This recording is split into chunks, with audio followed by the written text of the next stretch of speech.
Según Génesis 47, 12, 27, durante la sequía en Egipto, José almacenó y preservó el alimento.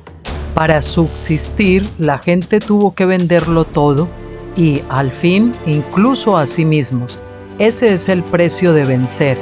Así es en este tiempo del fin, donde conseguir el alimento para entrar al reino y conquistar nuestra tierra, que es Cristo, formado en nosotros, nos costará renunciar a todo, incluso a nuestra propia vida. Pero a cambio de nuestro todo, tendremos su todo y reinaremos con él. Con ustedes, José.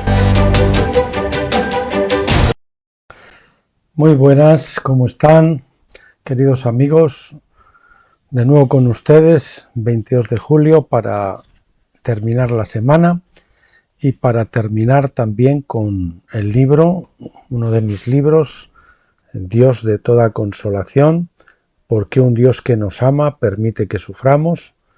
Es un libro que ustedes pueden conseguir en formato de tapa blanda como este, impreso a través de Amazon, o en Amazon también en versión Kindle para leer en el celular, en el ordenador o en una tablet, pero que, como saben, también lo pueden descargar de manera gratuita en el blog, en nuestro blog, en uno de nuestros blogs tabernáculos, y también a través del blog Graneros de José.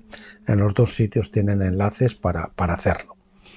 Y nos quedan los dos últimos capítulos. El 7 es el colofón, que se titula El anestésico de gozo, venciendo el dolor más profundo, y después vamos a ver en el capítulo 8 alguna serie de libros que jalonaron mi andadura por la escuela del dolor, con los que el Señor me instruyó, me consoló, me confortó, me alentó y me ayudó a madurar y a crecer, y a salir del otro lado, del horno, y a salir también, aunque parezca mentira, sin olor a fuego, después de haber estado en el horno de la tribulación.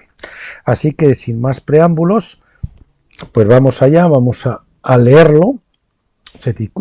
Como les digo, anestésico de gozo, venciendo el dolor más profundo. Terminaremos hablando del dolor más intenso que alguna vez pueda enfrentar. Hablo del hondo dolor del alma y del espíritu que supone la pérdida de un ser querido, especialmente un cónyuge o un hijo. Tampoco queremos olvidar el dolor de los que sufren físicamente por una enfermedad terminal o una enfermedad grave o por un accidente grave, estando postrados en sus lechos. En caso del dolor físico, solo estoy autorizado a hablar por experiencia en una muy pequeña parte. Leí en cierta ocasión que el dolor físico más fuerte, o al menos más agudo, que un ser humano puede experimentar, es el producido por un cólico renal. La mujer que lo decía afirmaba que es incluso peor que los dolores de un parto. Yo he padecido unos 4 o 5 cólicos nefríticos a lo largo de mi vida, y 3 de ellos verdaderamente fueron muy dolorosos. Uno de ellos fue tan intenso que me produjo hasta vómito. O sea, iba en el coche, camino de urgencias, mi amigo y hermano me llevaba, mi amigo y hermano Norberto en aquel entonces me llevaba, y de verdad que es que el dolor era tan intenso que no podía soportar y me produjo hasta vómito. Sin embargo, no he experimentado grandes accidentes o traumatismos o enfermedades devastadoras. En cualquiera de los casos, siempre debemos preguntarnos por qué nos ocurren los accidentes o enfermedades o las adversidades. Enfermedades voy a colocar también, o adversidades, ¿verdad? O adversidades. Esto tiene que ir con minúscula, disculpen. Vamos a ver, minúsculas. Bueno, nada de lo que le ocurre a los hijos de Dios es por casualidad. Repetimos, enfatizando, siempre debemos preguntarnos por qué nos ocurren los accidentes o enfermedades. Nada de lo que les ocurre a los hijos de Dios es por casualidad. Enfermedades o adversidades. Perdón. Bien, lea los Salmos, verá que el Señor disciplina a sus hijos a través de estas cosas, aunque no siempre las desgracias son por causa de disciplina correctiva. Hoy mismo estaba leyendo un artículo que hablaba del sufrimiento, y muchos santos simplemente sufren como los mártires, que incluso van a la muerte con gozo, porque Dios lo ha elegido así para ellos, y porque precisamente cuando se ha de pasar por estas cosas es cuando más amor les está mostrando, porque los está entrenando para vencer, para ser vencedores, ¿no? Por ejemplo, les dejo estos versículos, Salmo 38:3, nada hay sano en mi carne a causa de tu ira. O sea, estaba enfermo David a causa de la ira del Señor, él lo reconoce. ¿Se acuerdan que él había pecado por el pecado de Betsabé y demás? Y luego el Señor pues lo había disciplinado con enfermedades, y también ya saben que el castigo que tuvo que soportar el resto de su vida es que la espada no se iba a apartar de su casa, y tuvo sus problemas con Amón, con Absalón y con su hija, que la violaron, etcétera. En fin. Eclesiastés 7:14. En el día del bien goza del bien, y en el día de la adversidad considera. Es decir, Dios permite que nos ocurran adversidades para que consideremos, Señor, ¿por qué? ¿Qué está pasando? Permítanme que les cuento, esto no está escrito en el libro, pero la última que me ocurrió a mí, una vez, últimamente,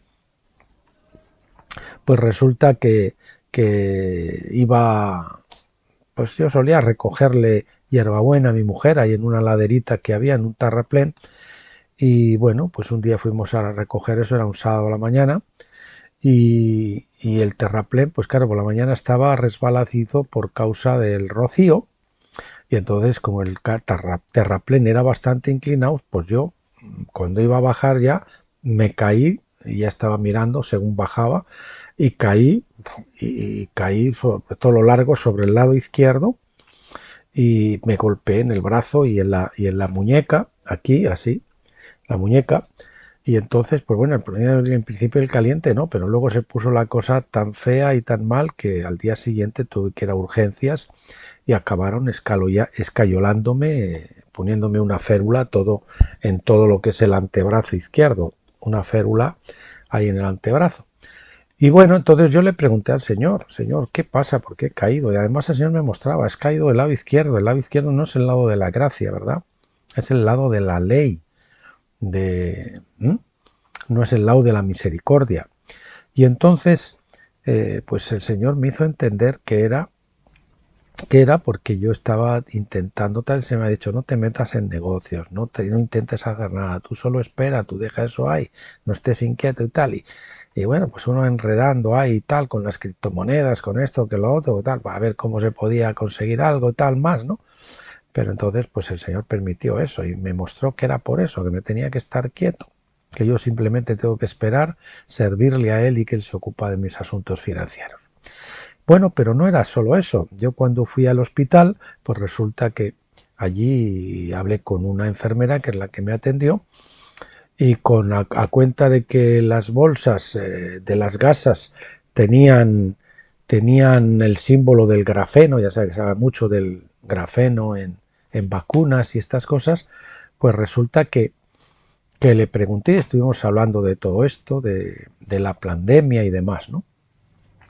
Y bueno, pues yo le comenté, pues yo, si quieres informar, ella era una chica que no había pasado por el aro y que tenía todo en contra, y los jefes, los enfermeros, los médicos y tal, y ella estaba resistiendo porque ella, pues una persona que estaba metido también en los medios alternativos, y estaba un poquito temerosa. Y decía, mira, ahí tienes mucha información si quieres en mi blog, pero te advierto que es un blog cristiano, ¿no? Y entonces, pues resulta que yo no me lo esperaba, le dejé el nombre solamente, y ni siquiera escrito, le dije, el blog se titula Tabernáculos Último Gran Avivamiento. Y entonces, pues le dije, si quieres, y resulta que al de unos cuantos días, yo ya ni me acordaba de eso, pues me dejaron un comentario en el blog, y era esta chica, y desde entonces, pues ella ha estado interesándose, ha estado escuchando, ha estado leyendo, ha decidido bautizarse, estamos esperando que nos comunique la fecha, y en fin, pues hay algo que salió de allí también, ¿no? Pero yo consideré y pregunté, y el Señor me dijo cuál era la causa. Bueno, después de esta digresión testimonial que se sale del libro, Continuamos. Déjenme que les cuente la experiencia de un accidente que me tocó vivir. En cierta ocasión tuvimos un accidente de coche mientras conducía un hermano en Cristo. El carro acabó siendo declarado por el perito del seguro como siniestro total, es decir, como irreparable. Un camión que circulaba por el carril central de la autopista inició la maniobra de echarse al carril de la derecha, por el que nosotros circulábamos a unos 75 km/h. Íbamos suaves en una autopista porque estaba lloviendo mucho. Como el día era lluvioso y oscuro y tal vez no nos viera por su retrovisor debido al ángulo muerto, el caso es que él nos golpeó en la esquina trasera izquierda de nuestro coche y debido al impacto y al asfalto muy mojado el coche se desequilibró y empezó a derrapar haciendo eses y saliendo como disparado por delante del camión para chocar contra la mediana metálica y quedar volteado con la puerta del copiloto, la mía, justo en dirección contraria. Yo no sé si el coche aumentó de la velocidad y pasamos por delante del camión, porque el camión luego no nos golpeó, o es que el camión se dio cuenta un poquito y frenó un poco y entonces nosotros cruzamos por delante, derrapando, o bien también es que mi amigo, mi hermano, que conducía el hermano en Cristo, que conducía el coche, pues a lo mejor en la jugada con los nervios, pues aceleró. El caso es que el coche pues pasó por delante del camión y se volteó en el lado contrario, de tal forma que la puerta del copiloto donde yo estaba quedó mirando así a los que venían de frente por el carril izquierdo de allá. Y bueno, un carro que venía por el tercer carril, el de la izquierda, chocó con su morro exactamente contra la junta de las puertas delantera y traseras de mi lado. Justo antes del choque yo clamé: «¡Señor Jesús!». Salimos del vehículo, ambos indemnes y sin un solo rasguño. Me asombró que yo estaba absolutamente tranquilo, muy calmo, acostumbrado a buscar los porqués de lo que me ocurre. Mirando al Señor, después del suceso, lo primero que pensé fue en descargarme de culpabilidad, porque yo no era quien conducía mi amigo, ¿no? Pero yo iba en el coche también. Sin embargo, que el golpe fuera a caer justo en mi lado y apuntando directamente a mí, me hizo buscar al Señor un poco más a fondo y a preguntarle: «Señor, algo más, ¿por qué el golpe fue en mi lado?», y tal, ¿no? Dios fue fiel y me mostró que de alguna forma había estado volviendo a pleitear con el pastor, cosa que el Señor en muchas ocasiones me había dicho que no hiciera. Le había obedecido por un tiempo, pero había vuelto a las andadas. Ese serio aviso me hizo recapacitar y enmendarme actitud de nuevo, en una época en que el Señor estaba llamando proféticamente a la Iglesia al arrepentimiento, a la santificación, y no se hacía caso a las profecías, y yo pues estaba en una situación un poquito en contra de todo eso, y fue la época en la que yo estaba pues de alguna manera siendo perseguido, y el Señor me estaba diciendo: espera y cállate, no hagas nada por ti mismo. Pero yo me inquietaba y entonces de vez en cuando les increpaba, oraba allí, que era lo único que me dejaban de hacer, en la oración pública. Cuando yo oraba y levantaba la voz, pues aprovechaba para lanzar lo que yo llamo, ya saben, cargas de profundidad, ¿no? O sea, indirectas y cosas diciéndoles lo que no les decía de otra forma. Y entonces el Señor pues me quiso decir a través de ese accidente que me estuviera quieto. Pero vayamos a ese dolor profundo de alma y espíritu que supone la pérdida de alguien muy amado. Mateo 19:29. Y cualquiera que haya dejado casas, o hermanos, o hermanas, o padre, o madre, o mujer o hijos, fíjese, yo subrayo mujer o hijos, porque la gente entre los cristianos, eso de que tú tengas que dejar a la mujer por causa de Cristo, a los hijos, no les entra en la cabeza. Pueden ser los hermanos, las tierras, el padre, la madre, cualquier otra cosa, ¿no? Y ni siquiera los familiares naturales. Recibirá 100 veces más y heredará la vida eterna. Y dice 100 veces más y heredará la vida eterna. 100 veces más se supone que aquí en la tierra. Mateo 10:34. No penséis que he venido para traer la paz a la tierra. No he venido para traer paz, sino espada, porque he venido para enfrentar al hombre contra su padre y a la hija contra su madre y a la nuera contra su suegra, y serán enemigos del hombre los de su casa.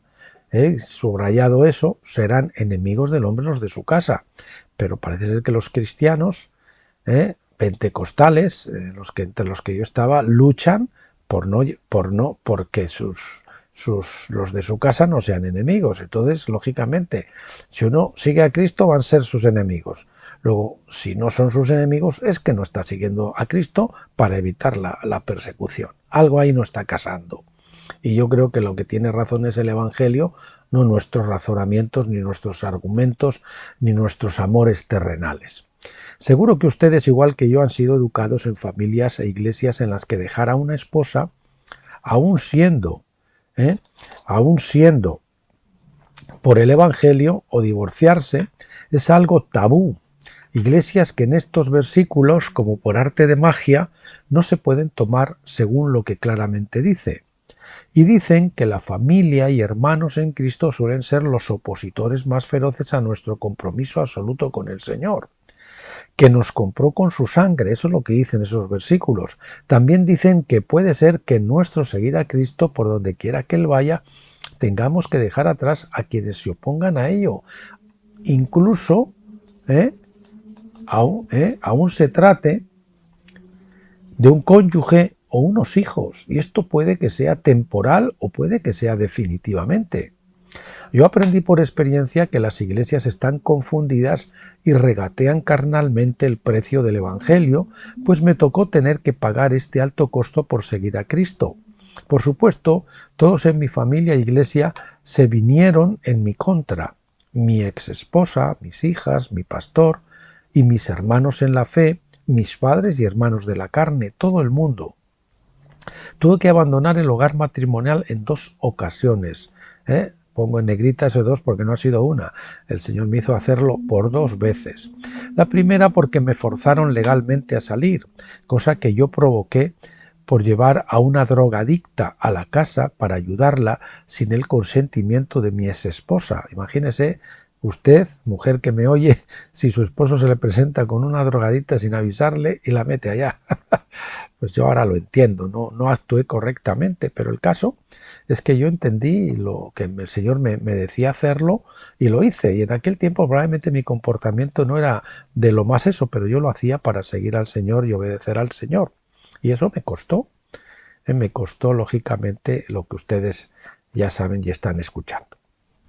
La segunda porque Dios ahora sí me llamó a hacerlo, y la prueba de ello es que de una manera sobrenatural me quitó el miedo para marcharme sin dinero y sin trabajo, tan solo con el dinero necesario para el alquiler de una habitación y un par de meses de subsistencia. Es decir, para alquilar una habitación por 2 meses y para resistir 2 meses. Y que me regaló un hijo espiritual, precisamente ese del coche que les he dicho antes. En una ocasión, y contra todos los fortísimos deseos emocionales de mi ser, y haciendo de tripas corazón, tuve que negarle el saludo a mi entonces todavía esposa, cuando un día me la crucé viniendo de frente. Ella me dijo hola, y yo seguí sin pararme ni contestarle. Yo hasta entonces me había hecho el encontradizo, trataba de a ver si cómo la podía ver, de llamarla, de tal, usted sabe, yo estaba tratando de evitar lo inevitable. Y bueno, pues seguí sin pararme y ni contestarle. Créanme que las piernas me temblaron durante un buen rato mientras seguí mi camino. Unos meses más adelante el Señor me anunció que se la iba a entregar a otro hombre.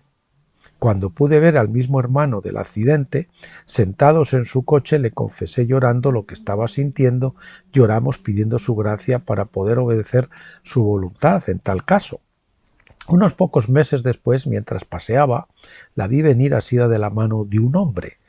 Nos cruzamos sin siquiera saludarnos y yo no pude ni mirar a la cara a aquel varón que la acompañaba, solo vi que iban de la mano.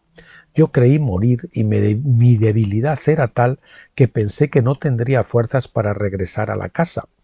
Llegué como pude y esperé a que dicho hermano, con el que para aquel entonces vivíamos juntos, porque a él también lo botaron de la casa por bautizarse, llegara. Tardó como 1 o 2 horas que me parecieron una eternidad, y al fin cuando llegó le conté lo ocurrido. Acabamos hincados ambos de rodillas y entregué lo que el Señor me arrancaba en carne viva. Justo mientras orábamos, el Señor me ministró lo que desde entonces he llamado un anestésico de gozo, una experiencia sobrenatural de gozo tal que sobrepujaba el inmenso dolor que estaba sintiendo. El dolor no se había ido, pero el gozo era mayor y me daba la victoria. Dicho anestésico duró por 3 días e incluso cambió mi aspecto y mi rostro. Tanto fue así que al día siguiente, en una cita que tuve con un viejo amigo al que hacía mucho que no veía, al vernos exclamó: «Te veo fenomenal, qué buen aspecto tienes». Y yo pensé para mis adentros: si tú supieras lo que estoy pasando, ¿no? Mientras orábamos, el Señor me ministró lo que desde entonces he llamado un anestésico de gozo. Estoy repitiendo, una experiencia sobrenatural de gozo tal que sobrepujaba el inmenso dolor que estaba sintiendo en aquel momento. Había orado y gemido durante unos 7 años para que el Señor recompusiera mi vida, haciendo que ella se convirtiera y devolviéndomela junto con mis hijas y mi hogar.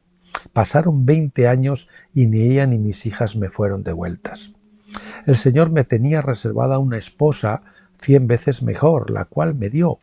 Va a hacer ahora 8 años en el mes de septiembre de 2018, tal como promete en su palabra, una hermosa esposa cristiana, mi amada Piedad, valiente mujer de fe, ya curtida en los caminos del Señor y experimentada en quebrantos.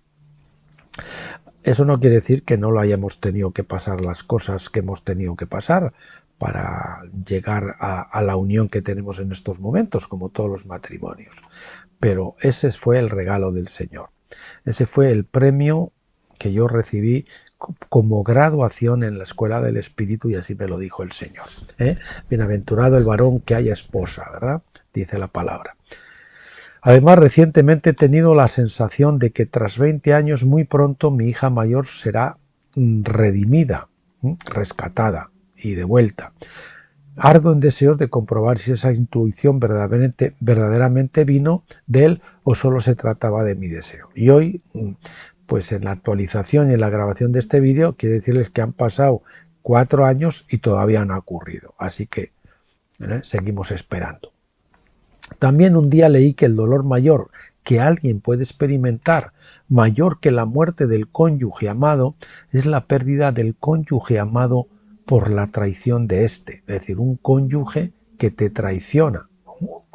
Esa copa eligió el Señor para mí, para que le glorificara, y de esa copa de dolor, que apuré hasta las heces, salí triunfante y siendo totalmente restaurado emocionalmente. Sí, ciertamente hay victoria en Jesús.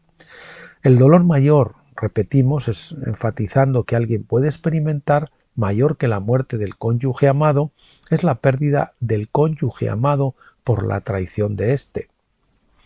Lucas 9:60, Jesús le dijo: deja que los muertos entierren a sus muertos y tú ve y anuncia el Evangelio, anuncia el reino de Dios, Sí, hermanos, los familiares de la carne son muertos a los ojos de Dios, y eso es otra cosa que la cristiandad de hoy se niega a reconocer. Yo esto lo tenía clarísimo en los primeros años de mi conversión, porque a mí el Señor me dio tal hambre y sed espiritual que yo me comía libros, la Biblia, las reuniones, todo, ¿no? Y había llegado a entender claramente que yo ya no pertenecía al viejo árbol genealógico de Adán, sino que estaba entroncado en un nuevo árbol genealógico, el de Cristo. Y que mis familiares reales eran mis hermanos en la iglesia, no mis familiares en la carne. Y una vez, pues recuerdo que vino una hermana de vacaciones de Inglaterra y dice: bueno, he venido a ver a mi familia, pues a sus padres, a sus hermanos y tal. Es decir, ella, y luego pues iba, lógicamente, a ver a los hermanos. Es decir, yo digo, pero esta hermana, o sea, viene a la iglesia, pero ¿por qué ha venido a ver a los hermanos en la carne? Yo creo que debería ser de la otra manera, ¿no? Bueno, esa era mi forma radical de pensar que yo tenía entonces. Y sigo pensando que si tú eres cristiano y tu familia y tu papá y tu mamá y tus hermanos no se han convertido, no son tus familiares, ya no lo son. Los amas porque son tus familiares de la carne, de tu viejo hombre, pero no son tus familiares. Tú ya no estás ahí, has muerto en Cristo. Has muerto en Cristo para el mundo y por lo tanto estás en otra familia, en la familia de Dios. Pongo aquí los familiares de la carne son muertos a los hijos de Dios, y eso es otra cosa que la cristiandad de hoy se niega a reconocer. No se escandalicen por lo relatado, porque nuestro Dios es un Dios divorciado, que está por casarse de nuevo. Isaías 51, Jeremías 3:8. ¿Les parece más que sus hijos permanezcan atados perennemente a un matrimonios dañinos que no son de Dios, que se hicieron en la carne sin ser cristianos? ¿Les parece eso correcto? Bueno, yo creía esto fielmente como en todas las iglesias. El divorcio, eso es cátedra. Nada, eso era imposible, ¿no? Sin embargo, a mí por experiencia el Señor me divorció, porque además fue el Señor. Y yo no me divorcié, se divorciaron de mí. Y bueno, por experiencia vi que el Señor quería, entonces pues yo accedí. Y bueno, pues ahora he entendido que la palabra de Dios está muy clara al respecto. Y ahora les voy a hablar de un libro que, si ustedes están en una situación parecida, les va a esclarecer mucho esto, porque hay una traducción incorrecta de palabras diferentes cuando habla del divorcio en Mateo y en algunos otros evangelios, donde se traducen dos palabras diferentes de la misma manera, y no es así. Entonces no se escandalicen, porque Dios es un Dios divorciado. Dios se divorció de Judá y de Israel. Y ahora se va a casar otra vez. ¿Con quién? Con nosotros, ¿no? Con su novia, con su iglesia, entre los cuales hay muchos descendientes de los israelitas que se han convertido a Cristo. Por lo tanto, ellos murieron también en su antigua vida y se pueden volver a casar. Es decir, es un Dios que, como murió en la cruz, se puede volver a casar. Eso dice la palabra. Bien, yo aprendí esto por experiencia, pues fue Dios quien permitió un divorcio que yo nunca busqué, cosa que confirmó de maneras muy claras, de las que les relataré dos. La primera es que, después de que ella me solicitara el divorcio, el líder principal de mi denominación recibió palabra de que debía divorciarme. La segunda fue que, cuando fui a ver a mis padres, en la pared del comedor donde se colgaban todas las fotos de los matrimonios, de los hijos y nueras, la foto del mío estaba desprendida de una esquina detrás del cristal, colgando como para caerse. Imagínate que este es el cuadro de la foto, y entonces la foto estaba así, ¿no? Dentro, ¿no? Del marco, como caída, como desprendida. Pues bueno, para mí fue eso una señal de Dios completamente clarísima, ¿no? De que mi matrimonio había caído, había pasado. Después, tan solo hace unos 4 años, descubrí los libros del Dr. Stephen Jones. Ahora hace más de 4 años, hace 7 por lo menos, no 8, que corroboraron lo que ya había aprendido en la Escuela del Espíritu. Para aquellos que estén interesados, les recomiendo su libro Divorcio y Nuevo Matrimonio no es pecado, que ya saben que los pueden encontrar en el blog Tabernáculos. Repito, enfatizando, nuestro Dios es un Dios divorciado que está por casarse de nuevo. Una de las imágenes bíblicas más típicas del sufrimiento por la persecución es la del horno de fuego, en el que los amigos de Daniel, Sadrach, Mesach y Abednego, aquí debe ser una coma, por no querer postrarse y adorar la imagen de oro de Nabucodonosor, es decir, por no querer someterse al sistema de vida babilónico, pues fueron echados a ese lago de fuego. En el capítulo 3 del libro de Daniel, en el que se relata la historia, no tiene un ápice de desperdicio, por lo que les rogamos encarecidamente que lo lean completo. Aquí solo les presentamos los versículos finales que resumen la conclusión de la historia. Daniel 3:27 y siguientes dice: y se juntaron los sátrapas, los prefectos, los gobernadores y los consejeros del rey para mirar a estos varones, y vieron que el fuego no había tenido poder alguno sobre sus cuerpos, ni aun el cabello de sus cabezas se había quemado. Sus ropas estaban intactas y ni siquiera tenían olor de fuego.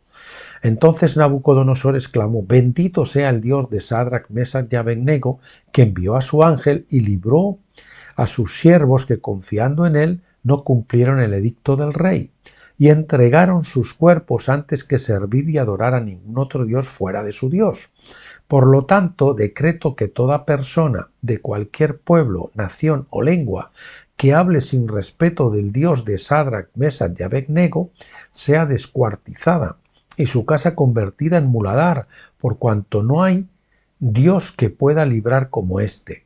Entonces el rey engrandeció a Sadrach, Mesach y Abed-Nego en la provincia de Babilonia.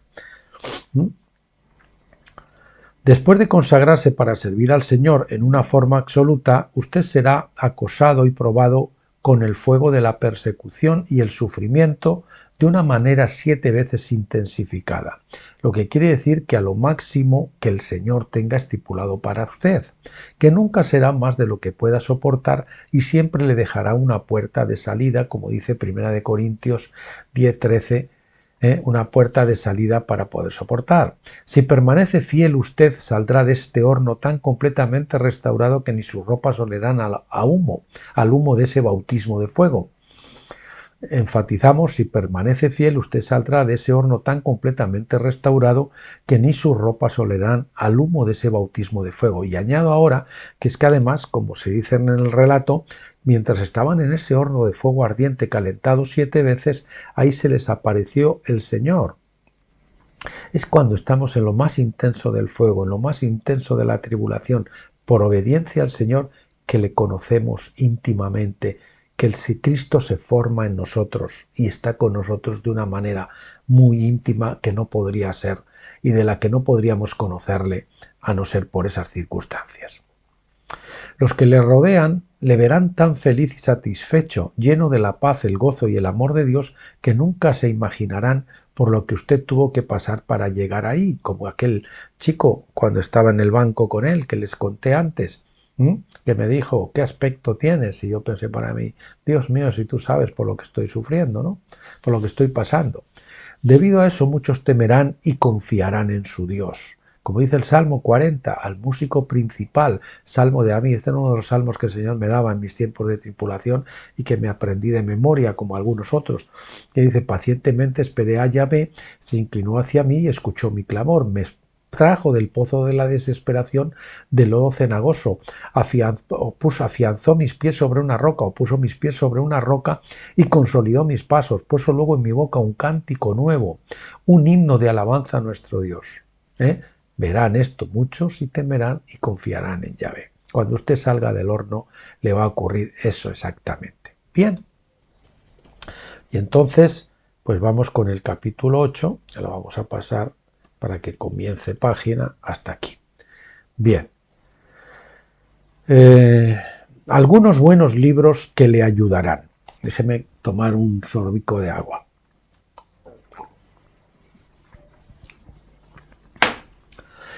Bien, nos pusimos a escribir algo, o me puse, está escrito en tercera persona, pero soy yo, nos pusimos a escribir algo sobre el tema del sufrimiento, porque una amiga, como se decía al principio, nos solicitó una palabra de aliento por estar atravesando una dura prueba.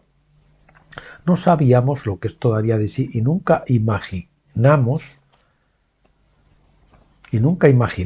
que esto acabaría siendo un libro corto. Somos conscientes de que esto no agota el tema y no hemos querido tirar de concordancia, pues de hacerlo hubiéramos tenido que acabar por escribir un libro grande. Y yo sé, y ya les he dicho también, creo que en algún otro día, que seguramente que tienen miles de libros sobre el sufrimiento muy buenos. Perfecto, todo lo que puedan pedir al respecto sobre la senda de la cruz y las experiencias de otros hermanos les va a ayudar mucho a consolarles, porque se podrán identificar con algunas de las cosas o circunstancias por las que ellos han atravesado. Lo que sí hemos hecho es recurrir a las experiencias personales que atravesamos y nos marcaron y enseñaron. Como sabemos que a la postre lo más personal es lo más universal, oramos para que el Señor use todo esto para bendecir a alguien. Terminamos hoy dándoles una pequeña bibliografía de algunos libros y artículos que nos acompañaron a través de ese desierto de las pruebas y el quebrantamiento, y nos consolaron y ayudaron a salir de él, cruzando el Jordán y entrando al reposo de Dios. a la vida victoriosa. Algunos de ellos podrán encontrarlos en nuestros blogs Finisterre al borde del Jordán y Tabernáculos Último Gran Avivamiento. Les sugerimos consultar en ambos blogs las etiquetas o tópicos como el quebrantamiento, liberación, sufrimiento, pruebas, senda de la cruz, transformación, madurez, dulzura, fases de crecimiento espiritual. Pueden encontrarlas en la columna de la derecha del blog y tendrán que descender bien abajo hasta llegar a esa sección de etiquetas o tópicos. Por ejemplo, déjenme que les muestre algo. Si van ustedes al blog, blog Tabernáculos, y cogen la columna de la derecha, que ven donde está el ratón ahora, el punto amarillo, y bajan bastante, llegan hasta la altura donde está el contador, que verán un contador. Esto es todo lo que está en la columna derecha, son cosas destacadas que les recomiendo mucho. Entonces siguen bajando y se van a encontrar, a ver si llegamos ya, aquí donde está el contador, y entonces entradas populares de la semana, un poquito más abajo, hay todavía aquí unas cositas, y aquí ya después de eso verán archivo del blog, y aquí vienen el archivo por fechas de los artículos, y después del archivo vienen las etiquetas o tópicos donde pueden buscar esas etiquetas que yo le he dicho si quieren sobre un tema particular. No se asusten por los números, porque no quiere decir que haya, por ejemplo, de anarquía, anomia, iniquidad, aquí ahora mismo, esta que les muestro, que haya 29, sino que hay varias entradas que tocan ese tema, entonces pues llevan esa etiqueta también. Pues bueno, dicho esto, continuemos. Literatura recomendada. Bien, en primer lugar, La liberación del espíritu y transformados en su semejanza, que es un libro que aparece también con el título El Dios de Abraham, de Isaac y de Jacob. Ambos son libros de Wasman Lee. El primero es sobre el quebrantamiento para la liberación del espíritu. Él siempre, yo siempre les explico, nuestro espíritu es la parte más profunda de nuestro ser, después está nuestra alma envolviendo al espíritu, y después tenemos también el espíritu, la parte más interna del alma, y después envolviendo al alma el cuerpo, la parte más externa, de lo más externo a lo más interno. Pero en cambio, el espíritu, que es donde está el Señor y la vida nueva que hemos recibido, está envuelta por el alma, que son nuestras emociones, entendimiento y voluntad. Pues el Señor nos llama a renovar nuestras mentes, y eso viene por el quebrantamiento. El alma, ese velo que envuelve al espíritu, se tiene que romper, y eso lo hace el Señor a través del quebrantamiento, que suele ser gradualmente, golpe tras golpe, golpe tras golpe, golpe tras golpe, se va agrietando, y de vez en cuando pues fluye algo de vida, y por eso alguna vez usted lo ha usado, el Señor. Y luego ya viene un golpe definitivo, que es el que nos lleva a la muerte, que es el que rompe y rasga el velo completamente. Y entonces el líquido de dentro, imagínense que sus cocos se derrama, el espíritu se derrama como el vaso de alabastro, esa es la imagen, y entonces brota el perfume y llena toda la casa, ya no está constreñido por el alma, sino que ahora toma la preeminencia. Preciosos libros. El otro habla sobre el Dios de Abraham, Isaac y de Jacob, y cómo esos hombres simbolizan diferentes etapas del quebrantamiento, de la maduración. Excelentes, no se los pierdan. De ese autor, así como del siguiente, les recomendamos todo lo que puedan hallar y el Señor les permita leer. Además lo tienen todo en línea en Living Stream Ministry, aquí tienen el enlace, y les encarecemos mucho también su libro sobre Efesios, sentaos, andad, estar firmes. Este también es de Wasman Lee, pero ya saben que Witness Lee de Living Stream Ministry fue su sucesor, y él tiene toda la literatura de Wasman Lee en su página, que bueno, en realidad solo escribió un hombre, el libro espiritual, que son 3 tomos, pero dejó todo un archivo completo y después pues se han hecho libros a través de ese archivo. Yo en España todo lo que había publicado de él, creo que hay unos 23 libros, fue mi primera nodriza espiritual, yo me lo leí absolutamente todo, y si usted lee a la Wasmani, pues el Señor realmente lo va a llevar a un crecimiento espiritual que no podría tener si no lee autores de ese tipo, especialmente a él. Después tenemos la experiencia de vida de Witness Lee, que habla sobre de las diferentes etapas del crecimiento espiritual, y es un análisis muy bueno para que usted pues realice una introspección, pero ojo con la introspección, porque si es excesiva puede ser insana. Y para que usted se autochequee, se autoevalúe, y estoy en esta etapa y voy a esta otra y tal y no sé qué, ¿no? Eso le va a ayudar mucho. Después tiene un libro que le recomiendo, El Intercesor, biografía de Res Howells, que lo tiene también en mi blog. Es un libro que le habla de unas experiencias tremendas, un hombre de fe tremendo, y que le va a hacer entender lo que es la verdadera intersección, que no es ser un coro de plañideras, de esas que vemos en las iglesias, con una piedad afectada, que y que oran como si estuvieran muriendo y otras cosas, y todo lo están afectando, ¿eh? No es una piedad auténtica, sino que la intercesión es que el Señor va obrando en nosotros, ¿eh? Nos va llevando por experiencias, y a medida que esa experiencia se hace carne en nosotros, pues nosotros ya estamos capacitados o vamos siendo capacitados para interceder a ese nivel. Cuando el Señor nos capacita a través de otro nivel, pues podemos interceder para esos otros niveles, ya sea la sanidad, ya sea la fe, ya sea cualquier otra cosa, ¿no?, de revelación, pues tenemos que ir creciendo, y entonces a medida que vamos madurando y el Señor hace carne en nosotros esas experiencias, pues somos intercesores válidos. El regreso del hijo pródigo, de Henry J. Nouwen. Te dicen que es el libro de espiritualidad más leído en lengua inglesa. Es un autor católico, Henry Nouwen, uno de los mejores libros que alguna vez pueda leer.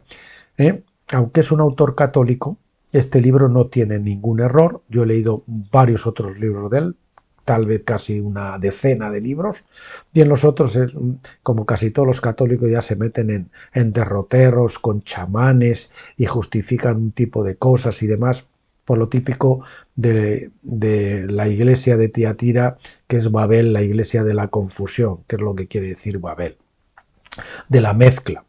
Y Henry J. Nouwen pues es una persona que era un sacerdote muy eminente, tan eminente que él llegó a ser profesor en Harvard de divinidades, pero él no encontraba lo que estaba buscando, no se sentía satisfecho, dejó ese pináculo de espiritualidad allí en la universidad y se fue a Sudamérica y conoció la teología de la liberación y todas esas cosas, pero él se dio cuenta que allí tampoco, y al final estaba subido en una profunda depresión y todas esas cosas, y a través de unos amigos le recomendaron ir a las comunidades El Arca, en francés L'Arche, donde cuidan de paralíticos cerebrales y de personas con unas problemáticas muy profundas, y bueno, él fue de ahí como el coadjutor o como el director espiritual del centro, pero una de sus labores era durante 3 horas al día, era por las mañanas, asear a uno de estos chicos, ¿no? Y él allí, precisamente entre esta gente, fue donde encontró al Señor. Después él viajó, le invitaron a viajar al museo este que está en San Petersburgo, ese museo famoso, ahora no me viene el nombre, y ahí contempló el cuadro este del regreso del hijo pródigo de Rembrandt, y ahí, a través de esa pintura, el Señor le mostró una revelación maravillosa de lo que es las 3 fases de crecimiento que todos pasamos: del hijo pródigo que se va de la casa, del hijo mayor amargado que no está en la casa pero es como no está porque vive en amargura, y luego luego pues la siguiente etapa, que es transformarnos en el Padre, que es el fajador, el sufridor, y el que está en casa ya madurado y está lleno de amor y de dulzura, esperando a que regresen los trabajados y cargados para poderlos consolar y poderlos recibir y abrazar, ¿no? Ese es el llamado de todos a ser padres, jóvenes o hijos, jóvenes y padres, hijo menor, hijo mayor y el padre. El Evangelio deja claro que el hijo menor de los pecados kosher externos, que son los más escandalosos, pero no son los peores, pues entra en la casa. Pero el hijo mayor amargado, que está aquejado de otros pecados que son los peores, que son los internos, que parece que no son tan escandalosos, como la ira, la lujuria, los celos, etcétera, etcétera, pues no deja, el Evangelio no deja claro si él al final entra en la casa o no. Cuando el padre le dice, hijo mío, tú siempre entra en la fiesta, no sabemos si él entró al final en la fiesta o no entró. Y esa es la etapa de, como saben, de Pascua también, de Pentecostés y de Tabernáculo. Si usted está ahora en Pentecostés, en las últimas, y está en esa época donde está amargado, donde está frustrado, ojito, porque se puede quedar ahí para siempre, y más vale que decida dejar esa amargura, dejar esos resquemores y cruzar al otro lado. Y para eso les recomendamos nuestro libro Finisterre al borde del Jordán y todos los libros que estamos estudiando y que vamos a estudiar aquí en este Voz Graneros de José.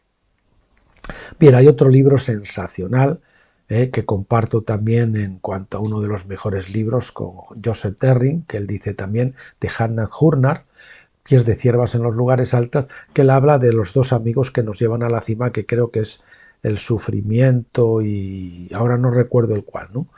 El sufrimiento, el otro que nos lleva, ¿no? a la cima de la maduración. Hannah Hurnar pues escribió esta joya, que es una alegoría de espiritualidad cristiana, pero ojo, que esta mujer que llegó a esta cumbre después se desbarató y se metió en temas de nueva era y ocultismo y todas esas cosas. Así que, bueno, como a todos nos puede pasar, yo me puedo descarriar y, sin embargo, algo que he escrito anteriormente, pues puede serles de bendición.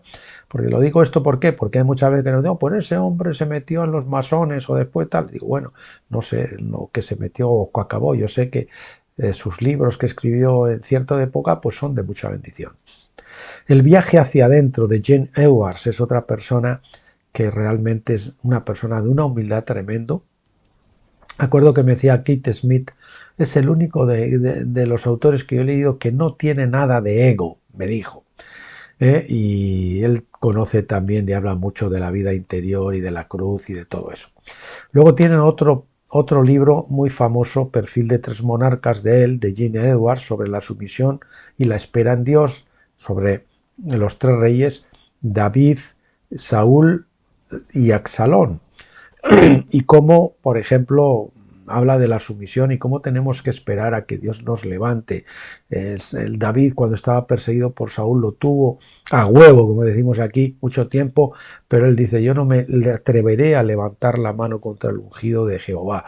Incluso una vez cuando en la cueva aquella entró a defecar Saúl, y dice a cubrir sus pies, que quiere decir entró a defecar, le cortó por detrás la orla del manto, el manto saben que simboliza la unción, y que él se turbó, porque de alguna manera tocó algo la unción de esa persona, y él esperó a que el Señor le entregara el reino, el Señor lo quitara. Nosotros tenemos que dejar que el Señor haga las cosas, no nosotros por nosotros mismos. Si usted tiene un Saúl encima, no trate de sacudírselo, deje que el Señor se lo quite de encima. No haga como hice yo, que luego pues eso me llevó a sufrimientos fuertes. La restauración de los heridos, padres que sufren, Atrévete a ser santo, son libros de John White que a mí me fueron de mucha bendición. Sanidad del alma herida, de sanidad interior, de Arlene Weismeyer. El corazón paternal de Dios, un libro maravilloso de Floyd McCloud. No sé si se podrán conseguir ahora. Si usted puede conseguirlos, pues trate de hacerlo. El camino del Calvario, un librito muy pequeño pero tremendo de Roy Hession, que habla de las espigas esas que se doblan, ¿no? La espiga, la diferencia entre la cizaña y el trigo. La espiga de trigo cuando está gorda y gruesa, cuando ya está para madurar, el peso el peso de la unción hace que se doble, ¿no? Señal de humildad, no es un cuello erguido como la cizaña, ¿no? Ese es maravilloso, ese libro. Manantiales en el desierto, de la esposa de Coleman, ¿no? La señora Coleman. Un libro fantástico, también uno de los predilectos de Erring, de Joseph Erring. El vidente de Jim Gould, sobre los temas proféticos, donde yo pues pude identificarme con mi llamado, y pude entender un poquito cuál era mi llamado. El poder de la alabanza es un poder, es un libro muy maravilloso de Merlin R. Carothers, muy conocido en los círculos evangélicos de hace muchos años, y bueno, cuenta unas anécdotas muy buenas. Este era creo que era un coronel del ejército o un capitán del ejército, algo así, no sé, y cuenta unas cosas maravillosas de lo que es el poder de la alabanza. Pero le repito que la alabanza tiene que ser cuando usted ha muerto a sí mismo, porque la alabanza que no fluye de un corazón quebrantado es afectación, ¿no? Victoria sobre la oscuridad, rompiendo las cadenas y caminando en la luz, es una trilogía de Neil Anderson, especialista en temas de liberación. Perdón. El autor relata experiencias personales en estos libros que son muy aleccionadoras, y con el que a mí me sirvieron, sobre todo dos de sus experiencias que me ayudaron a identificarme con él y por lo que yo estaba pasando, ¿no? Cómo vivir como un hijo de rey, de Harold Hill, que es un libro que si usted no lo entiende puede decir que no, es todo muy fácil, no, es todo con Señor, son todos milagros y todo lo bueno, ¿no? Pero hay que llegar a ese nivel después de ser quebrantado, después de ser tratado y conocer a un Dios que realmente hace unos milagros poderosos. El progreso del peregrino de John Bunyan, que habla de eso, es uno de los clásicos, yo creo que también después de la Biblia, de lo más leído que hay, de John Bunyan. Y es un libro que a mí me ayudó a entender que el bulto de nuestro pecado, de la culpa, no cae cuando salimos de la ciudad de perdición y nos encaminamos a la ciudad celestial, sino cuando vemos la cruz, es decir, cuando llegamos a ver la cruz, que tenemos que morir y que tenemos que morir a la carne y que tenemos que cruzar al otro lado.